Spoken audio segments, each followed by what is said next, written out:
since Hillary Clinton's health has become a more salient issue in the mainstream news cycle, it kind of led to Donald Trump being overconfident about his own health. And his doctor, Harold Bornstein, declared that Trump would be the healthiest individual ever elected to the presidency. So obviously that sounds extremely hyperbolic, and is hyperbolic because Donald Trump, just looking at him, he's overweight. He probably doesn't have any other underlying health issues, and we can all hypothesize that he's probably pretty healthy. He's done nothing to show to us that he's not healthy, but I mean, come on. So the thing about these health stories is that I can't necessarily speak to them, and I've said this before, that I'm not a medical doctor. I can't diagnose anyone over the internet, and I don't know anything about these types of medical issues, so I think I'd rather focus on the policy.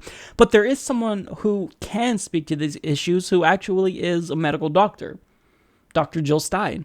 So she was asked her opinion on this and whether or not Trump really would be the healthiest person ever. I asked Stein, as a clinician used to making SNAP assessments, whether she agreed that Trump, quote, will be the healthiest individual ever elected to the presidency, as declared by the GOP nominee's Bruce Vilanch-esque personal physician, Harold Bornstein.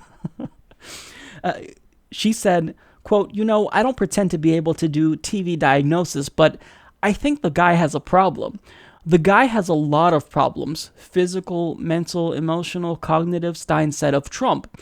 As proof of this alleged pathology, she pointed to his position hopping on a range of issues which she cast as erratic rather than calculating.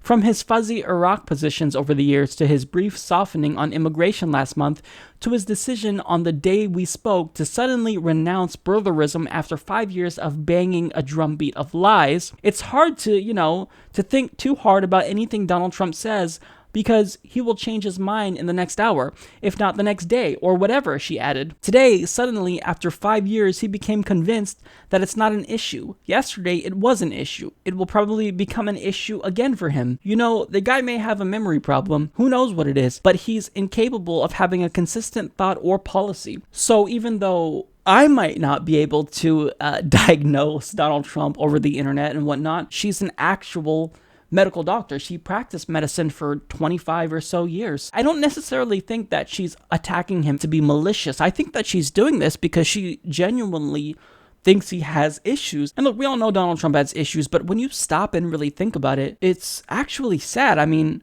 he does literally have issues. It's very apparent. I mean, I don't know what issues he has, and I'm certainly not willing to diagnose him, as I've stated, but something is going on there.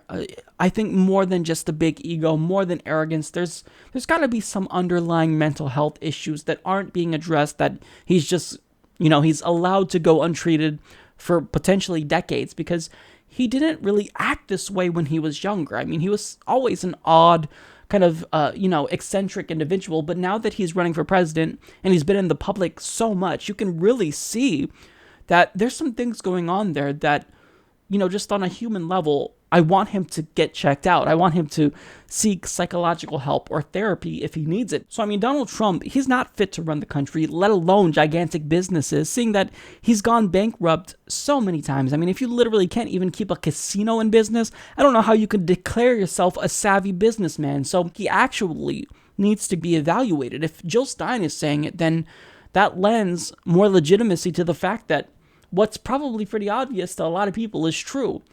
He's got to get treated.